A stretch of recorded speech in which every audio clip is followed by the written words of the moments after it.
नमस्ते, प्रणाम, आदाब।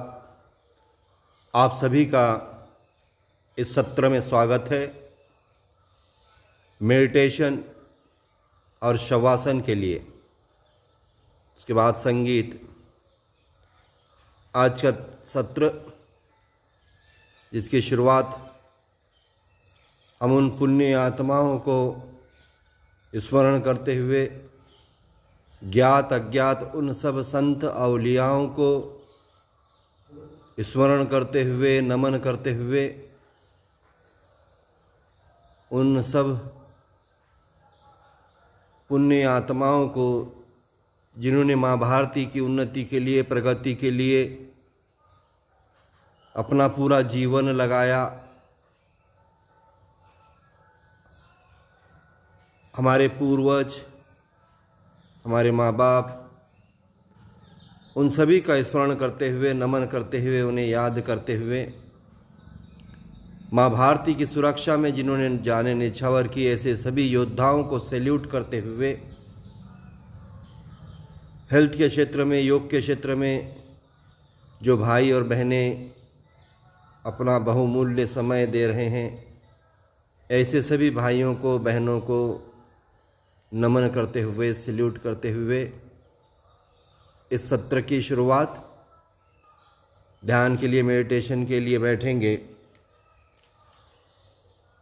एक मूर्ति की तरह, एक मुजस्समे की तरह पाठीचा कणा सरळ ठेवा, डोळे बंद असू द्या, चेहरा सहज ठेवा। ज्या पोझिशनमध्ये आपल्याला सहज बसता येते अशा पोझिशनमध्ये बसा आणि स्थिर व्हा। बिल्कुल सीधा बैठेंगे, रीढ़ की हड्डी को सीधा रखेंगे, आंखें बंद, चेहरे पे हंसता हुआ भाव, और एक मुजस्समे की तरह, एक मूर्ति की तरह संकल्प के साथ हम स्थिर बैठेंगे। फोकस रहेगा नासिका, नासिका के द्वार, अंदर जाती हुई सांस, बाहर निकलती हुई सांस। ये सांसों की प्रक्रिया हमारी जन्म से शुरू हुई, कहीं रुकती नहीं, कहीं थमती नहीं। जहाँ पे रुकेगी, जहाँ पे थमेगी, इसे हम इहलोकी मृत्यु कहते हैं। जन्म और मृत्यु के बीच का जो कालखंड है, जिसको हम जीवन कहते हैं, जिंदगी कहते हैं, हर एक व्यक्ति को ये लगता है कि ये जीवन मेरा हेल्दी हो, स्वस्थ हो, आनंद से भरा हो, खुशियों से भरा हो। तो ये आनंद भरने के लिए, खुशियाँ भरने के लिए, हेल्दी रखने के लिए ये प्रयास है मेडिटेशन, शवासन, योग के आसन, प्राणायाम, जिससे हम शारीरिक और मानसिक लेवल पर स्वस्थ और हेल्दी रह सकते हैं। ये आनंद, ये खुशियाँ पैसों से खरीदी नहीं जा सकती, दवाखानों से ली नहीं जा सकती। ये आनंद, ये खुशियाँ हमारी दृष्टि में, हमारी सोच में, हमारे विचारों में होता है, और ये आनंद, ये खुशियाँ हमारे अंदर से ही रिश्ती है, हमारे अंदर से ही बहती है, बाहर से कुछ नहीं मिलता है। कहते हैं पिंड ही ब्रह्मांड है, समस्त लोक उसमें निहित है, सब कुछ मेरे अंदर ही है। उसे जगाने की ज़रूरत है, उसे जागृत करने की ज़रूरत है।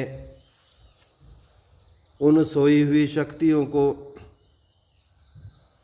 हम अंतर्मुख होकर जगाते हैं, क्रियाशील करते हैं। पूरी तरह अंतर्मुख हो जाइए, बाहर का वातावरण भूलकर, अपना खुद का अस्तित्व भूलकर सांसों के साथ लयबद्ध हो जाना। Totally close your eyes, still body, focus your breathing, inhale, exhale, see your breathing, lightly smile your face and focus your nostrils, your breathing. देखते रहिएगा अपनी ही सांसों को, अंदर जाती हुई सांस, बाहर निकलती हुई सांस, सांसों के आवागमन को। शरीर स्थिर है, आंखें बंद है और मैं सहज भाव से अपनी सांसों को देख रहा हूँ। श्वास और प्रश्वास, श्वास और प्रश्वास। शरीर का कोई पार्ट हिलेगा नहीं, आंखें खुलेगी नहीं, और मैं देख रहा हूँ अपनी ही सांसों को। अंदर जाती हुई सांस, बाहर निकलती हुई सांस। ये सांसों के साथ लयबद्ध हो जाना, इन सांसों में डूब जाना, इन सांसों में पूरी तरह डूब जाना। Involve my breathing. देखते रहिए अपनी ही सांसों को सहज भाव से। जन्म और मृत्यु के बीच का आलंबन है ये सांसें। जब तक ये सांसें चल रही है तब तक ही मेरा अस्तित्व है। इतनी बड़ी शक्ति, इतनी बड़ी ताकत मेरे पास है ये सांसों की। इसीलिए मैं इस पृथ्वी तल पे का सबसे पावरफुल, सबसे शक्तिशाली प्राणी, क्यों तो मेरे पास सोचने और समझने की क्षमता भी है। इसी सोच से, इसी समझ से मैं दुनिया बना सकता हूँ, मैं दुनिया बसा सकता हूँ। उत्कर्ष और उन्नति की ओर मैं जा सकता हूँ और पूरी दुनिया को ले जा सकता हूँ।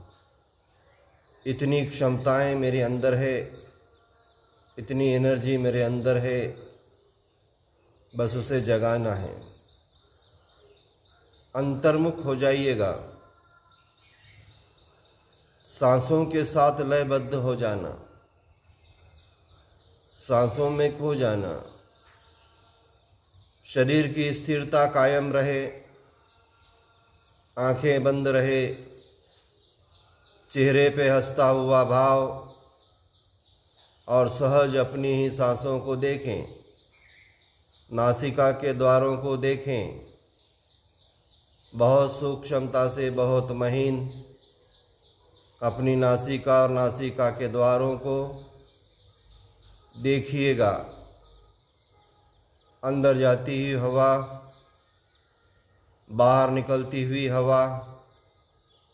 अंदर जाते समय थोड़ी सी गर्म होती है ये हवा, और बाहर निकलते समय थोड़ी सी गर्म होती है।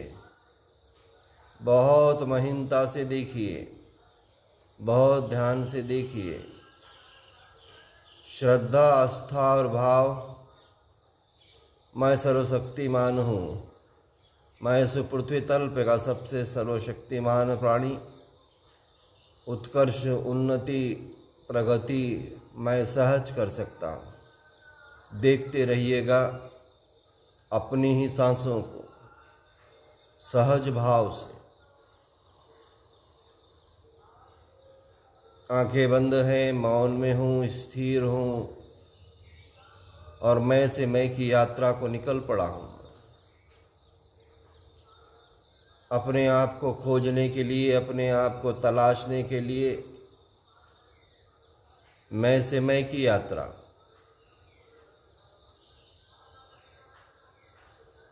सहज भाव से सांसों को देखते देखते थोड़े से एकाग्र हो चुके हो तो सिर के सिरे से पैरों के तलवों तक हर पार्ट को देखते हुए चलिएगा।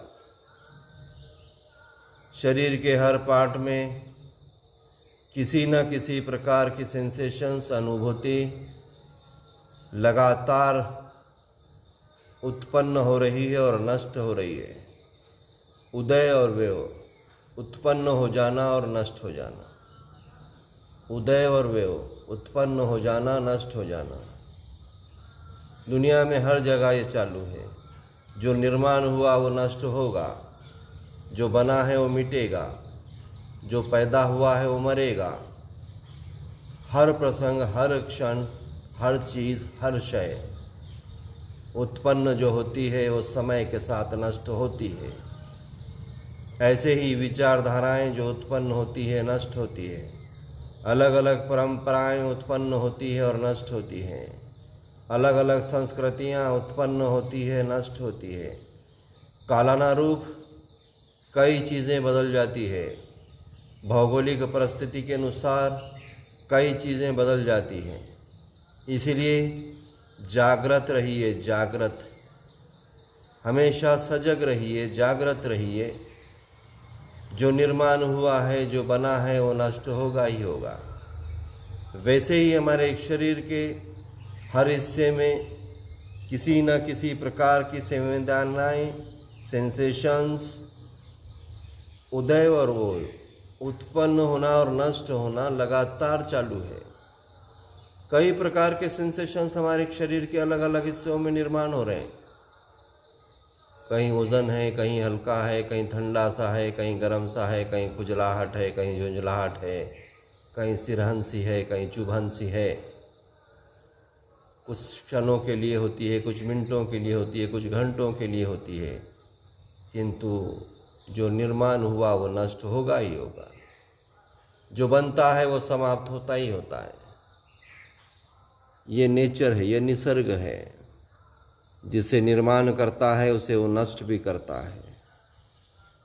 लगातार चालू है। करोड़ों करोड़ों वर्षों से ये पृथ्वी और पृथ्वी तल पे के प्राणी, जीव, इनका लगातार उत्पन्न होना और नष्ट होना चल रहा है। जागृति आवश्यक है। मैं से मैं की यात्रा आवश्यक है। अपने आप से कई सवाल पूछें और उसके आंसर्स ढूंढने की कोशिश करें। बाहर से कुछ नहीं मिलेगा। बाहर चकाचौंध है, मैंपन है, ईगो है, कंपटीशन है, अपने अपने स्वार्थ हैं। हम स्वयं के गुरु स्वयं बने। बाहर से किसे नियुक्त करते हैं, बाहर से किसी को मानते हैं तो वो अपनी बाजू रखेगा, अपनी सोच रखेगा, अपना विचार रखेगा और आपको सजेशंस देगा। इसीलिए मैं अपने आप को इतना सेंसिटिव, मैं अपने आप को इतना सात्विक, मैं अपने आप को इतना सदाचार वाला, मैं अपने आप को इतना सच्चा बना लूं कि जिससे मेरी वाणी सिद्ध हो जाए, जिससे मेरी दृष्टि सिद्ध हो जाए, जिससे मेरे कर्ण सिद्ध हो जाए और अंतर की आवाज़ मेरी मुझे बार बार मार्गदर्शन करे। वही सच्चा गुरु है। बाहर सब अपने अपने हिसाब से राय देंगे, मशवरा देंगे, मार्गस्थ करेंगे। खुद की जागृति की आवश्यकता है और ये जागृति वास्तविकता है और ये जागृति मेडिटेशन और ध्यान ही ला सकता है। किसी ने कहा है उस पर हम श्रद्धा रखते हैं, आस्था रखते हैं। श्रद्धा और आस्था गलत हो सकती है। क्यों? तो किसी ने कहा है, हमने देखा नहीं। किसी ने कहा है, हमने किसी को सुना नहीं। आस्था और श्रद्धा गलत हो सकती है, लेकिन वास्तविकता जब तक हम अनुभव नहीं लेते, जब तक उस चीज़ का अनुभव नहीं लेते, अपने आँखों से देख नहीं लेते, अपने कानों से सुन नहीं लेते, जब तक इसका प्रमाण हमें मिल नहीं जाता, तब तक हम उसको सही अर्थों में जान नहीं सकते। इसलिए जागृति की आवश्यकता है, और ये जागृति के लिए मैं से मैं की यात्रा है। अपने आप को देखें, अपने गुणों को देखें, अपने अवगुणों को देखें, अपने गुणों को बढ़ाएं, अपने अवगुणों को नष्ट करें। मैं से मैं की यात्रा महत्व की है। अपने आप से पूछिएगा, मेरा जन्म, मेरे जन्म का उद्देश्य, और विशेष तौर पर मैंने मानव योनि को ही क्यों जन्म लिया। कई बार अपने आप से पूछिएगा। इसी को कहते हैं स्वाध्याय, आत्मचिंतन, शिल्लाकशी। हमारे कर्मकांड भी हमें यही सिखलाते हैं। पूजा, इबादत, प्रे हमें अंतर्मुख कराती है, मैं से मैं की यात्रा कराती है। मस्जिदें, मंदिरें, गुरुद्वारे, चर्च ये माध्यम है, ये साधन है मैं से मैं तक जाने का, उस परम शक्ति को प्राप्त करने का। कोई उसे ईश्वर कहता है, कोई उसे अल्लाह कहता है, कोई उसे गॉड कहता है, कोई उसे निसर्ग कहता है। उस परम शक्ति तक पहुँचने का एक माध्यम है मंदिर, मस्जिद, गुरुद्वारे। मंदिर, मस्जिद, गुरुद्वारे सब कुछ नहीं है, एक आलम्बन है। उससे भी बड़ा आलम्बन मेरा अपना शरीर है, जिसके माध्यम से मैं उस परम शक्ति तक, उस परम पिता तक पहुंच सकता हूं। अपने शरीर को जानिएगा, अलग अलग पार्टों को जानिएगा, उसमें उत्पन्न होने वाली अलग अलग संवेदनाओं को देखिएगा, दृष्टा भाव से तिराहित बनकर। फिर जितनी भी गांठें हैं हमारी बंधी हुई, अलग अलग कर्म, कुछ प्रारब्ध, हमारे पूर्वज ने किए हुए कर्म, मैंने अपने जीवन में किए हुए कर्म, इन सब की गांठें खोलने के लिए अंतर्मुख होना ज़रूरी है। मैं से मैं की यात्रा ज़रूरी है। हमारे अंदर उत्पन्न होने वाले जितने भी आवेग हैं, द्वेष कहो, नफरत कहो, गुस्सा कहो, लालच कहो, मोह कहो, इनको हम जब जब दबाते हैं ये गांठें बन जाती हैं। जिस समय हम पैदा हुए थे, नन्हे से बालक थे, तब कोई मन में गांठें नहीं थी। समय के साथ, उम्र के साथ, अलग अलग परंपराओं के, अलग अलग संस्कृतियों के, अलग अलग संस्कारों के साथ हमारे अंदर गांठें बनती गई, और मैं अशक्त और कमज़ोर होता गया। रूहानी ताकत मेरी कमज़ोर होती गई। इन्हीं गांठों को खोलने का काम ये ध्यान, मेडिटेशन करेगा। मैं से मैं की यात्रा। हम लगातार दौड़ रहे हैं बाहर की ओर, कभी किसी मंदिर, कभी किसी मस्जिद, कभी किसी गुरुद्वारा, और लगातार दौड़ रहे हैं साधन संपत्ति की ओर। लग रहा है साधने संपत्ति में जमा कर लूँगा तो खुशियाँ मिल जाएगी। जिन्होंने लाखों जमा किए, जिन्होंने करोड़ों जमा किए, जिन्होंने कई घर, कई प्लॉट जमा किए, उनसे पूछिएगा कि आपके जीवन में आनंद है क्या? आपको ठीक से नींद आती है क्या? आपके परिवार में आपस में प्यार मोहब्बत है क्या? कहीं नहीं मिलेगा। साधन संपत्तियों से, सत्ताओं से आनंद उत्पन्न ही नहीं हो सकता। क्षणिक कुछ पलों का सुख होता है। साधन संपत्तियां आनंद कभी दे नहीं सकती। ये आनंद, ये खुशियां हमारी सोच में, हमारी दृष्टि में बसता है। लाखों करोड़ों की जायदाद है, लाखों करोड़ों का इनकम है, शरीर में कई रोग हैं, मन में कई रोग हैं, उस साधन संपत्ति का उपभोग भी नहीं ले सकते हम, फिर भी हम लगातार दौड़े जा रहे हैं। जिसके पास 1 लाख है वो 2 लाख कमाने की चक्कर में है, जिसके पास 1 करोड़ है वो 2 करोड़ कमाने की चक्कर में है, जिसके पास 1 प्लॉट है वो 2 प्लॉट के चक्कर में है।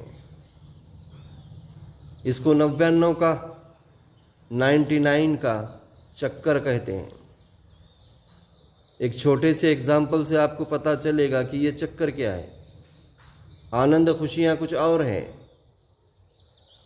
मोह माया साधन संपत्ति आनंद दे नहीं सकता, खुशियाँ दे नहीं सकती।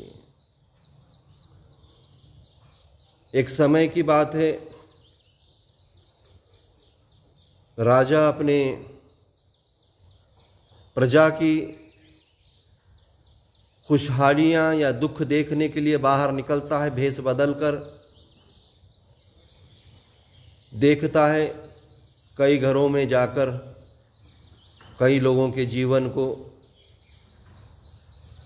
तो उसे कहीं सुख कहीं आनंद दिखाई नहीं देता। जब वापस लौटता है तो एक झोपड़ी दिखती है, छोटी सी कुटिया दिखती है, और वहाँ से अंदर से बहुत खुशहाली की हंसियों की आवाज़ आ रही है। उस कुटिया के पास जाकर देखता है, उस कुटिया में झांकता है तो देखता है पति पत्नी हैं, 2 बच्चे हैं, बड़े आनंद से, बड़े खुशियों से, मौज से, मस्ती से रह रहे हैं, हंस रहे हैं, खेल रहे हैं, आपस में बोल रहे हैं, आपस में बातें कर रहे हैं। बड़ा आनंदी परिवार था। फिर राजा जानने की कोशिश किया कि इसका व्यवसाय क्या है, इसका धंधा क्या है, ये ऐसा क्या कमाता है जितनी खुशियाँ इसके पास में हैं। पता चला कि वो लक्कड़हारा है, लकड़ी तोड़ता है जंगल से और लकड़ी लाता है, बाज़ार में बेचता है, जो पैसे मिलते हैं उसकी उपजीविका उससे चलती है, उसका घर उससे चलता है। तो बड़ा ताज्जुब हुआ कि इतना गरीब व्यक्ति और इतना खुश है, क्या वजह है। वापस अपने रजवाड़े में पहुंचकर अपने वज़ीर से पूछता है कि ये फलाना फलाना घर इतना गरीब होने के बाद भी बहुत खुश है, बहुत आनंद में है, मदमस्त है, कोई बीमारी उनके शरीर में नहीं है, कोई तान तनाव नहीं है, रात को जल्दी से सो जाते हैं, ठीक से नींद लगती है। तो उसका वज़ीर कहता है कि वो घर, वो परिवार 99 के चक्कर में नहीं है, 99 के चक्कर में नहीं है। राजा पूछता है ये क्या चक्कर होता है 99 का, 99 का। वो कहता है कि राजा साहब मैं तो आपको बताऊंगा एग्जाम्पल के लिए, वही घर अगर 99 के चक्कर में पड़ जाएगा तो दुखी हो जाएगा। वज़ीर उसके घर के सामने जाकर चांदी के सिक्के, सोने के सिक्के, अशरफियों की थैली उसके दरवाजे के सामने फेंक कर आता है, और सबे जब लक्कड़हारा उठता है तो देखता है कि सामने एक थैली पड़ी हुई है। थैली को खोल कर देखा जाता है, उसमें सोने के चांदी के सिक्के हैं। पूरा परिवार बहुत खुश होता है, कई बार गिनते हैं तो 99 मिलते हैं उसमें सिक्के।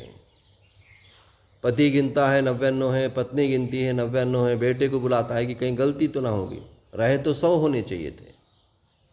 बेटा गिनता है 99 है, बेटी गिनती है 99 है। उन 99 सिक्कों को बड़ी हिफाजत से अपने बक्से में, अपने संदूक में रख लेते हैं। फिर लक्कड़हारा सोचता है इन 99 को मैं 100 करता हूँ, बड़ा आनंद होगा, 100 रहेंगे, 100 सिक्के रहेंगे मेरे पास, 100 अशरफियाँ रहेंगे। रोज़ जो समय पे जाता था उससे थोड़ा सा पहले जाने लगता है जंगल को, और लकड़ियाँ लाकर बेचता है, थोड़ा सा ज़्यादा बेचने की कोशिश करता है कि 100 सिक्के मेरे हो जाए। खाने पीने के बाद कुछ बचता नहीं, समय ज़्यादा देने लगा, घर पे कम आने लगा। बार बार रोज गिनता था, 99 सिक्के होते थे। पत्नी सोचती है कितने पैसे, इतने अशरफियाँ हैं, फिर भी हम फटे हाल हैं, क्यों ना कुछ ले लिया जाए। पति बाहर गया है कमाने के लिए, पत्नी एक सिक्का ले जाकर बाज़ार में बेचती है और उससे घर का तमाम सामान लेके आती है। वापस लक्कड़हरा के गिनता है, 99 से 98 हो गए। बड़ा बेचैन होता है, बीवी से लड़ता है कि इतनी जल्दी क्या थी तुझे, एक सिक्का तूने कम कर दिया, एक अशरफी तूने कम कर दी। हम तो 100 के चक्कर में थे, तुमने तो 98 बना दिया। और ज़्यादा मेहनत करने लगता है। गुस्से में आता है बच्चे को, कमाने जा। बच्चे को कहता है तू कुछ कर, बीवी को कहता है तू कुछ कर। फिर एक समय लड़की सोचती है इतना सब कुछ है, एक अशरफी मैं क्यों ना बेच दूँ। वो बाज़ार जाकर एक अशरफी बेच देती है।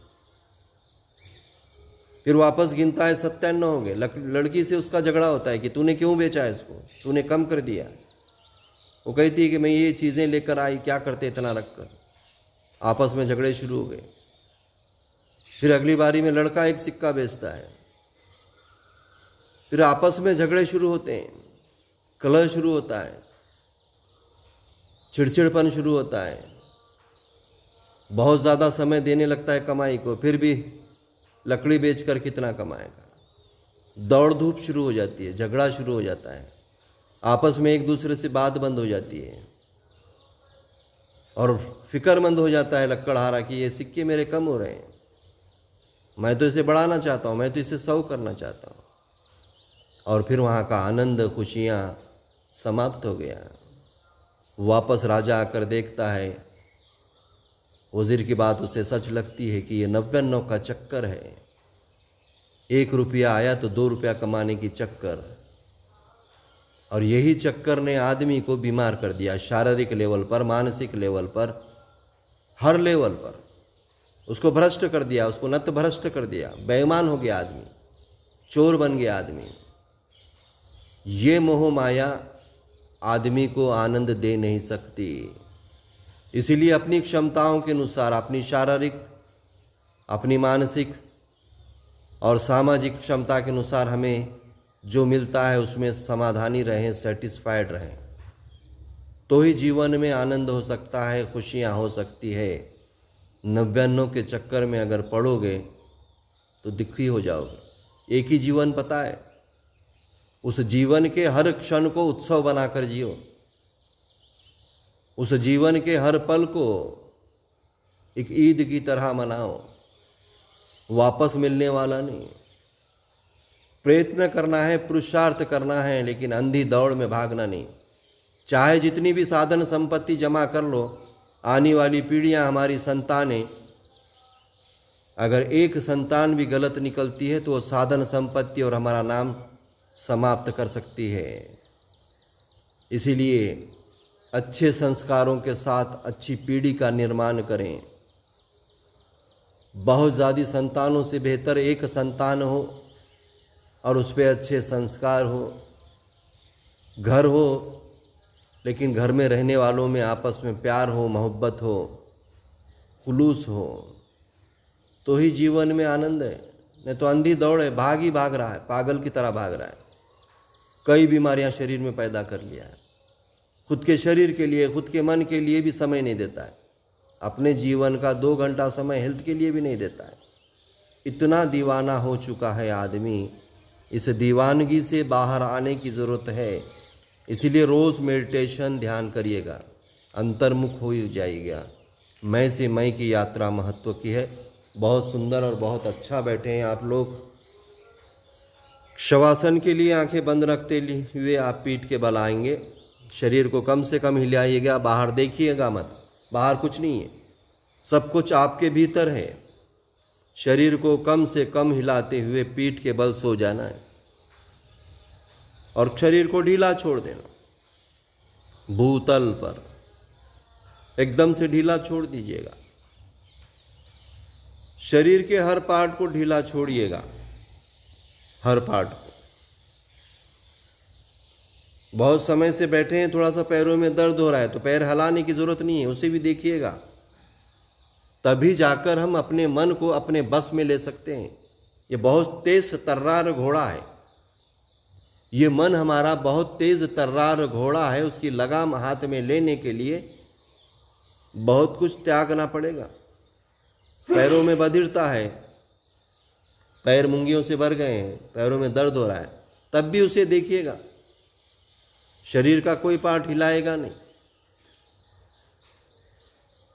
दूर से देखिएगा। दृष्टा भाव कहते हैं, तिराहित बनकर देखना अपने ही शरीर को। इसकी शुरुआत पैरों के तलुओं से करिएगा। आंतरिक दृष्टि से जब देखते हैं हम, उसको विचारों की दृष्टि कहते हैं, उसको मन की दृष्टि कहते हैं। उस दृष्टि से देखिएगा और अपने पैरों के तलुओं में की चेतना को, सेंसेशंस को, संवेदनाओं को निकाल डालिए, रिलैक्स करिए। दोनों पंजों में की चेतना को निकाल डालिए, रिलैक्स करिए। दोनों पिंडलियों में की चेतना को निकाल डालिए, रिलैक्स करिए। दोनों घुटनों में की चेतना को निकाल डालिए। दोनों मांडियों में की चेतना को निकाल डालिए।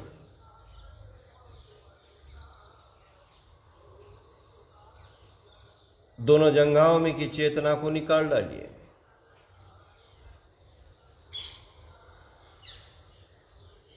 कमर में की चेतना को निकाल डालिए।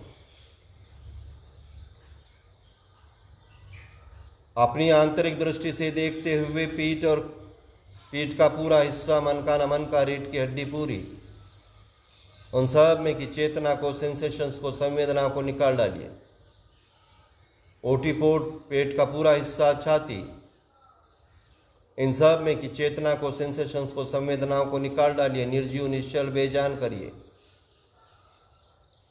दोनों हाथों के 10 उंगलियां, दोनों हाथ, दोनों कोहनियां, दोनों दंड, दोनों कंधे, इन सब में की चेतना को, सेंसेशंस को निकाल डालना। गले का स्थान, गर्दन का स्थान, इन सब में की चेतना को निकाल डालिए। चेहरे के सभी अवयव, ठोड़ी, होंठ, दांत, जबान, नासिका, दोनों गाल, दोनों कान, भ्रुकुटी का मध्य, बाल प्रदेश, इन सब में की चेतना को निकाल डालिए। निर्जीव, निश्चल, बेजान, अमूर्त स्वरूप कर डालिएगा। पूरी तरह चेतना रहित, सेंसेशन से लेस। भूतल पर पड़ा है मेरा शरीर, वेदना रहित, संवेदना रहित। मेरा अस्तित्व विदेही का, देह से परे। मेरा अस्तित्व है चेतना का, आत्मा का, रूह का, जो मरता नहीं, सड़ता नहीं, गलता नहीं, बुझता नहीं, मिटता नहीं। ऐसा रूप मेरा, ऐसा स्वरूप है मेरा, विदेही। देह के साथ सारे रिश्ते, नाते, अपने पराए, प्रिय अप्रिय सब जुड़े थे। देह को ही त्याग दिया मैंने, शरीर को ही त्याग दिया मैंने। दुख, दर्द, वेदना, अपने पराए, प्रिय अप्रिय, सब देह के साथ जुड़े थे। ना कोई अपना है, ना कोई पराया है, ना कोई प्रिय है, ना कोई अप्रिय है, न कोई दोस्त है, ना कोई दुश्मन है, ना कोई प्रिय है, ना कोई अप्रिय है, न मुझे कोई आवाज देता है, न मैं किसी को आवाज देता हूं। ऐसा रूप है मेरा, ऐसा स्वरूप है मेरा।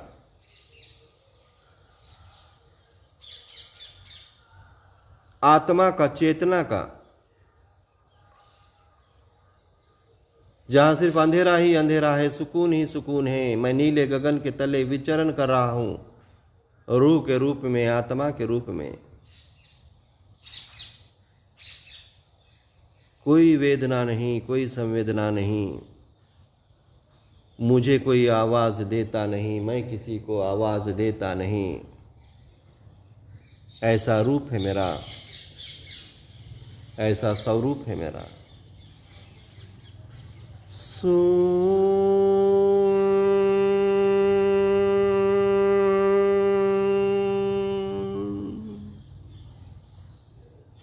विदेही चेतना का रूप मेरा।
विदेही चेतना का रूप, आत्मा का रूप,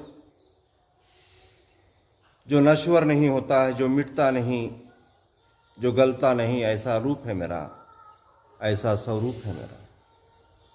शरीर एक माध्यम है इस पृथ्वी तल पर रहते हुए हर एक कर्तव्य पूरा करने का। कई कर्तव्य बचे हैं, इसीलिए मैं शरीर की ओर लौटता हूँ। भुरकुटी का मध्य, आज्ञा चक्र का स्थान, जो सिंचन और संवर्धन का प्रतीक है, उसमें चेतना को, सेंसेशंस को भर डालना, संवेदनाओं को भर डालना, जिससे मेरे अंदर विचारों की दृष्टि, सात्विक विचारों की दृष्टि जाग जाए, ज्ञान की दृष्टि जाग जाए। भाल प्रदेश, जिसमें चेतना को, सेंसेशंस को भर डालना, चेहरे के सभी अवयव सब महत्व के हैं, उसका मेंटेनेंस भी महत्व का है। आंखें, ये दृष्टि, इसमें चेतना को, सेंसेशंस को भरना। दुनिया की रंगीनियत, दुनिया को हम देखते हैं और ठोकरों से बचते हैं। दोनों कान, इसमें भी चेतना को, सेंसेशंस को भरना। आवाज़ें सुनते हैं, संदेश सुनते हैं और कृति में लाते हैं। दोनों गाल, नासिका, होंठ, दांत, जबान, ठोड़ी, इन सब में चेतना को, सेंसेशंस को, संवेदनाओं को भर डालना। गले का स्थान, गर्दन का स्थान, विशुद्धि चक्र का अस्तित्व, जहाँ से वाणी वैखरी के स्वरूप में प्रकट होती है और औरों से मैं संपर्क करता हूँ, कलकाट, इसमें सेंसेशंस को, चेतना को, ऊर्जा को, शक्ति को, ताकत को, पावर को भरना, जिससे मेरी वाणी सिद्ध हो, कोमल हो, मीठी हो, मधुर हो। दोनों कंधे, दोनों दंड, दोनों कोहनियां, दोनों हाथों के 10 उंगलियां, इन सब में चेतना को, सेंसेशंस को, संवेदनाओं को भर डालना। छाती का मध्य, हृदय चक्र, अनाहत चक्र, दया, करुणा, प्रेम और ममत्व का प्रतीक जो है, इसमें चेतना को, सेंसेशंस को, संवेदनाओं को भर डालना। बिंबी का स्थान, मणिपुर चक्र, ऊर्जा का स्रोत, इसमें भी चेतना को, सेंसेशंस को भरना। स्वाधिष्ठान चक्र, ओटिपोट का स्थान, इसमें भी चेतना को, सेंसेशंस को, संवेदनाओं को भर डालना। पीठ का पूरा हिस्सा, मन का, नमन का, 33 मन के, इन सब में चेतना को, सेंसेशंस को, संवेदनाओं को भर डालना। मूलाधार चक्र जो बेस है, फाउंडेशन है, ओज तेज का जो प्रतीक है, इसमें भी चेतना को, सेंसेशंस को भर डालो। दोनों जंघाएं, दोनों मांडियां, दोनों घुटने, दोनों पिंडलियां, दोनों पैर, पैरों के पंजे, 10 उंगलियां और पैरों के तलवे, इन सब में चेतना को, सेंसेशंस को, संवेदनाओं को भर डालना। इस समय जागृत और चेतन अवस्था में भूमाता की गोद में सोया हुआ मैं, एक नन्हा बालक अपनी माँ की गोद में सोता है और सुरक्षित महसूस करता है। माँ की गोद इस दुनिया की सबसे सुरक्षित जगह है। ऐसे ही मैं एक नन्हा बालक, नन्ही बालिका अपनी माँ की गोद में सोई हुई हूँ, सोया हुआ हूँ, बिंदास सोया हूँ, और सबसे ज़्यादा सुरक्षितता मुझे वहीं पर मिलती है। ऐसा मैं नन्हा बालक अपनी माँ की गोद में सोया हुआ। दोनों हाथों का घर्षण करें, आंखें बंद रखते हुए चेहरे से फेरें, पूरे शरीर से फेरें। आंखें बंद रखते हुए एक करवट होते हुए उठकर बैठें। ध्यानमग्न अवस्था में ही बैठें। शरीर को स्थिर कर,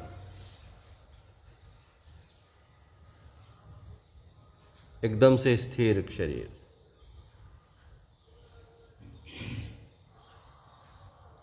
सीधा बैठे हैं। अंदर जाती हुई सांस और बाहर निकलती हुई सांसों पर कंसंट्रेशन, यही एक आधार है हमारा।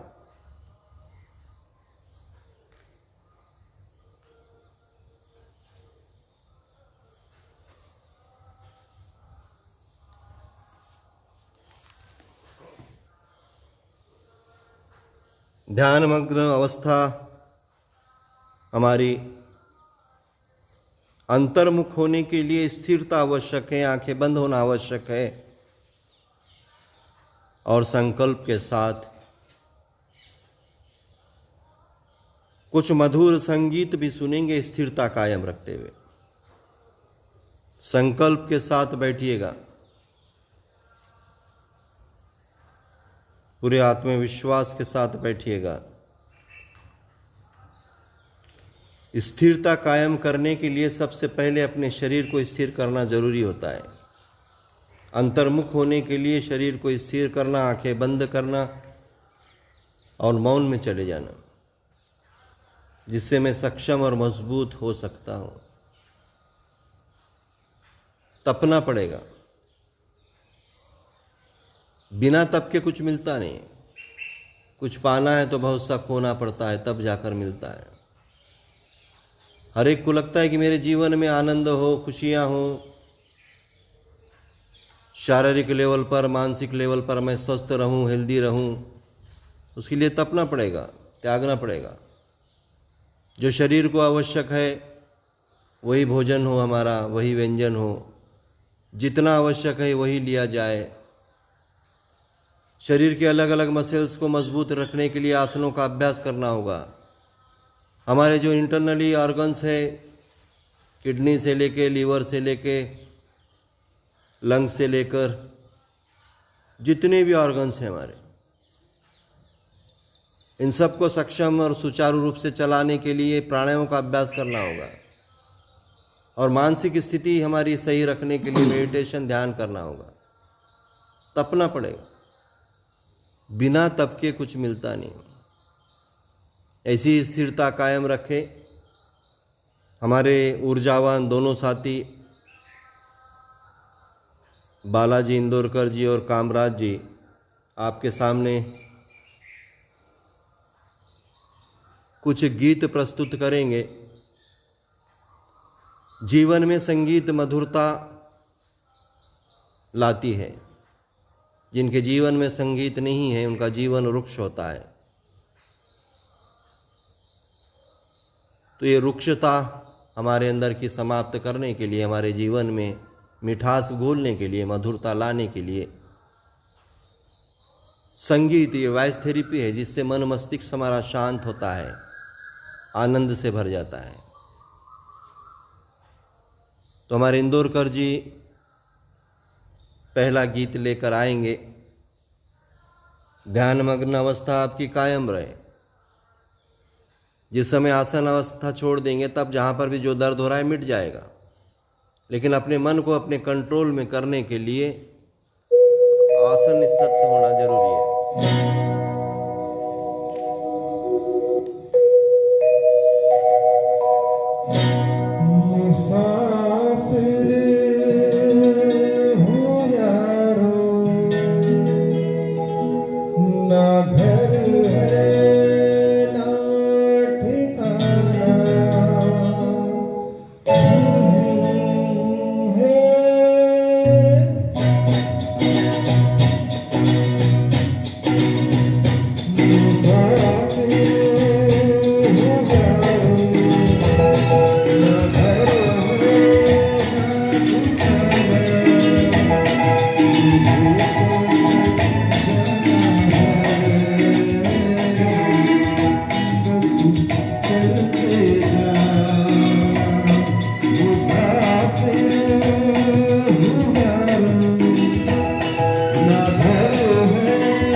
मुसाफिर हूँ यारो चलते जाना है। हम इस पृथ्वी तल पर एक मुसाफिर है, एक राहगीर है, एक राही है। जब भी हमारा गंतव्य आ जाएगा, जब भी हमारा स्टेशन आ जाएगा, तब हम उतर जाएंगे। ये स्टेशन हमें पता नहीं कि कहाँ पर हमारी समाप्ति होगी और कहाँ पर हम अपने जीवन से परे मृत्यु को प्राप्त होंगे। तो इस सफ़र में इस राहगीर के रूप में हम कितना जमा करें, कितना मोह में पड़ें, ये हम खुद ठहराएं। क्यों तो एक सफ़र है और अचानक से समाप्त होने वाला है। इसकी जानियो, इसका एहसास बना रहे। अगला गीत हमारे इंदौरकर जी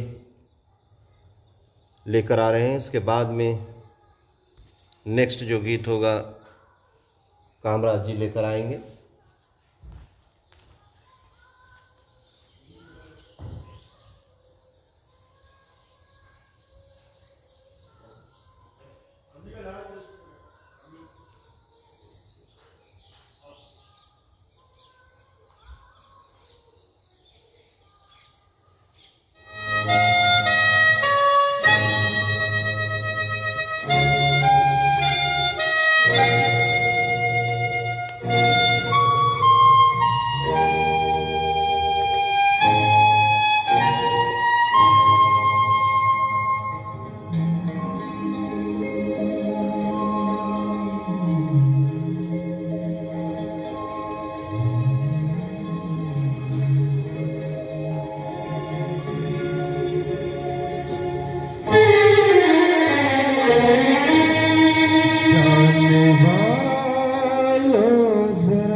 आदमी सामाजिक प्राणी है, एक समाज व्यवस्था में रहता है और वो साथ में चलता है।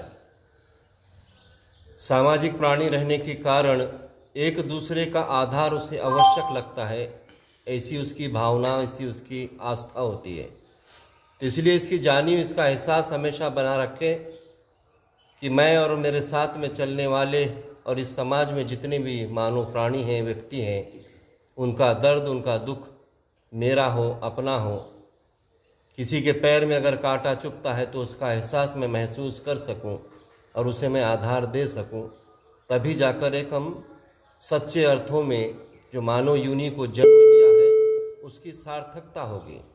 नहीं तो फिर हम दो पैर के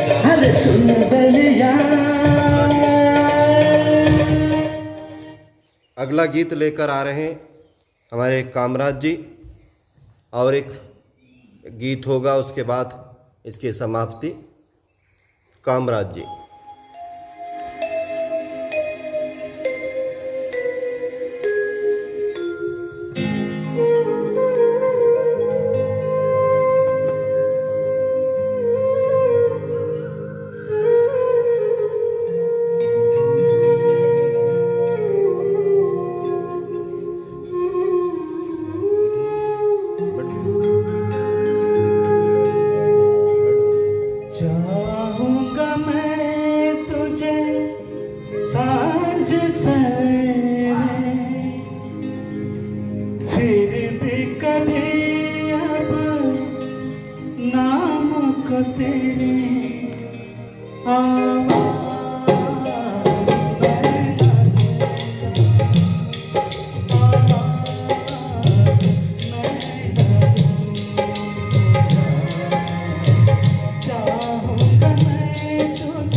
आवाज़ मैं न दूंगा चाहूँगा सांझ सवेरे।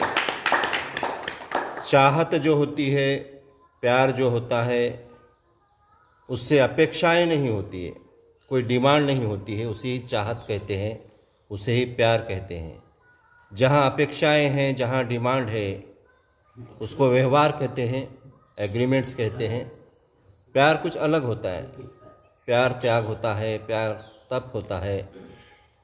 प्यार में आदमी पाने की इच्छा नहीं रखता है, खोने की इच्छा रखता है। और यही प्रस्तुत इस गीत में। अगला गीत हमारे इंदौरकर जी लेकर आ रहे हैं, ये आखिरी होगा।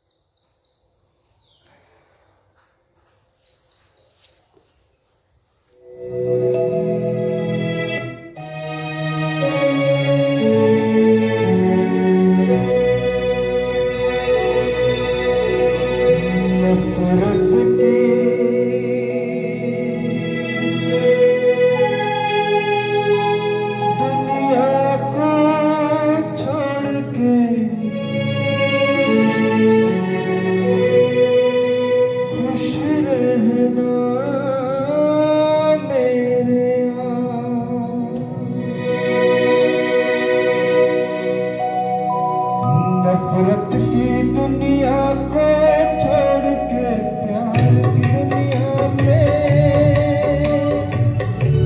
खुश रहना मेरे यार। नफरत की दुनिया को छोड़ के प्यार की दुनिया में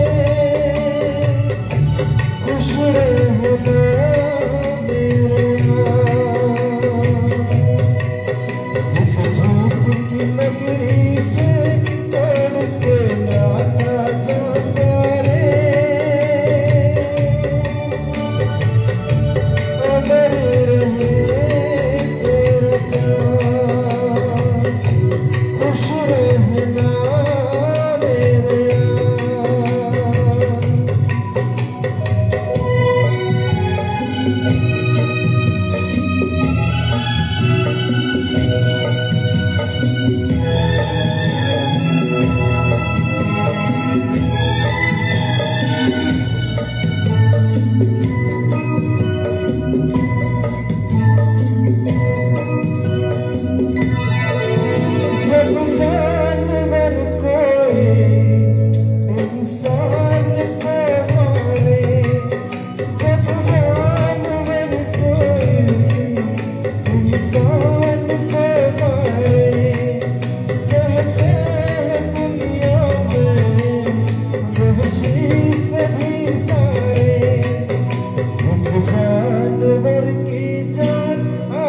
इंसानों ने दी है,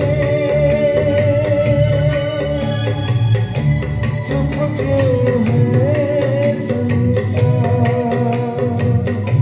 खुश रहना मेरे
नफरत की दुनिया को छोड़ के प्यार की दुनिया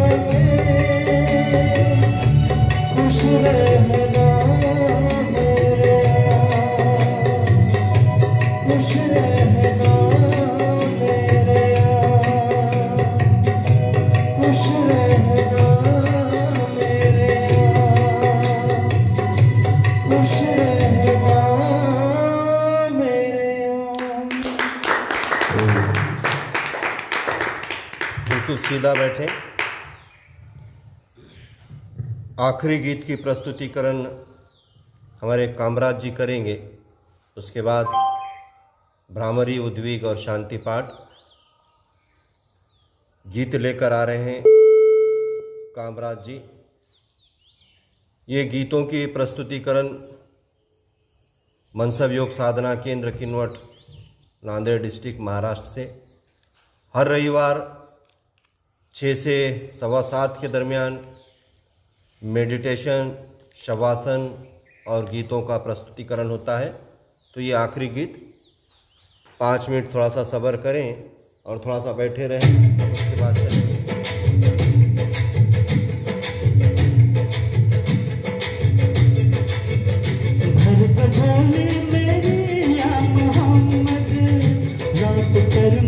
न जाऊंगा खाली, हर तो बोली मेरी या मोहम्मद, लौट कर मैं न जाऊंगा खाली। भर बजाने मेरी या मोहम्मद, लौट कर मैं न जाऊंगा खाली। हर तो बोली मेरी या मोहम्मद, लौट कर मैं न जाऊंगा खाली। बंद दीदार में भर डाले आंसू, सिल दिए मैंने दर्दों को दिल में। बंद दीदार में भर डाले आंसू, सिल दिए मैंने दर्दों को दिल में। जब तलक तू बना दे न बिगड़ी, घर से तेरे न जाए सवारी।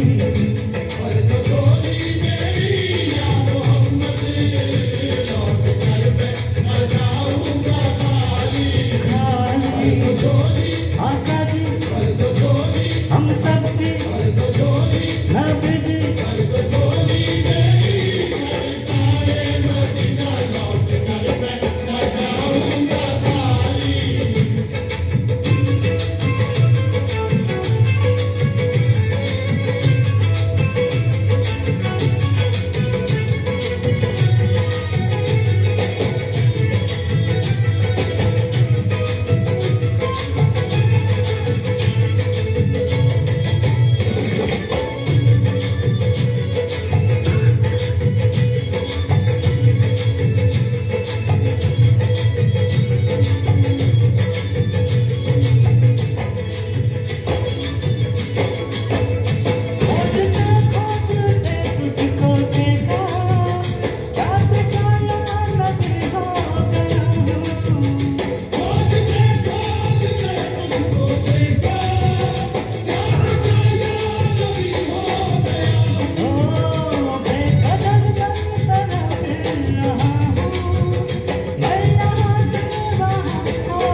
दर से तेरे न जाए सवारी।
बहुत सुंदर, बहुत सुंदर।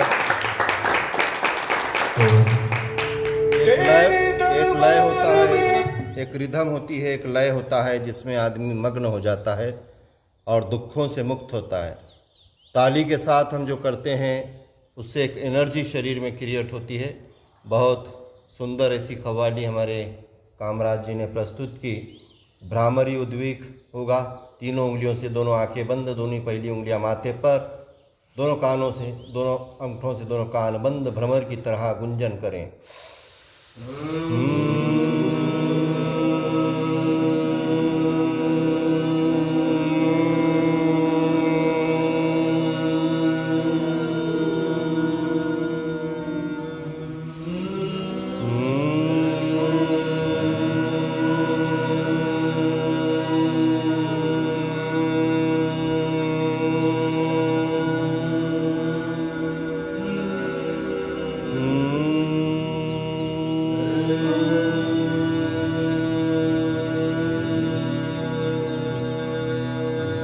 शांत, दोनों हाथ दोनों घुटनों पर, ओम कहें, आमीन कहें, ओमीन कहें, हम शांत हो जाते हैं। भरेंगे सांस।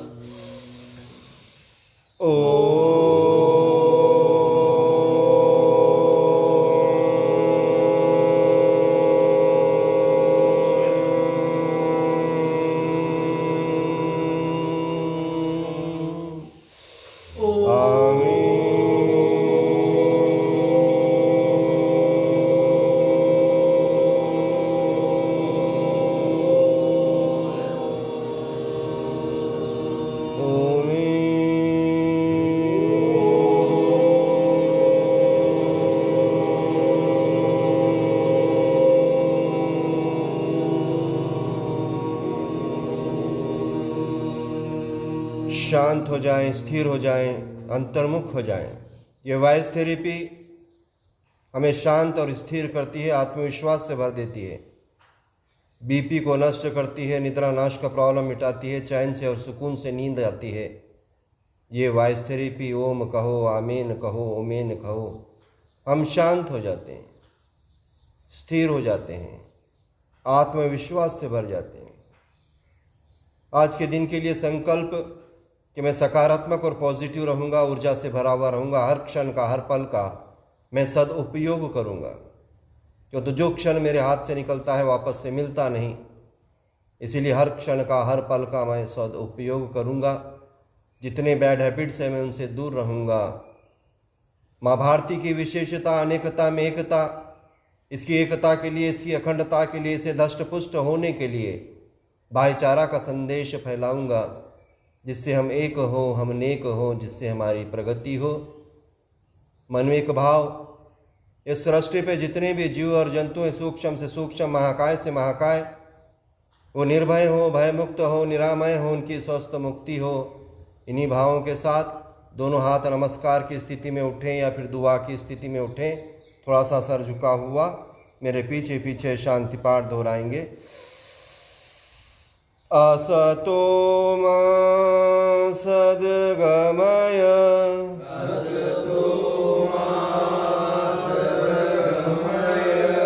तमसो मा ज्योतिर्गमय,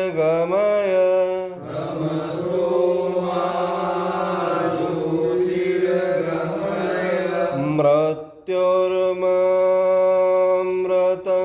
गमय,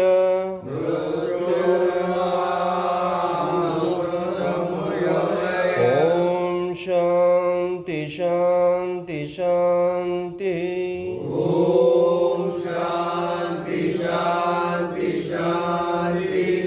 दोनों हाथों का घर्षण करें, चेहरे से फेरे, नम्र होकर भूमाता के दर्शन लें।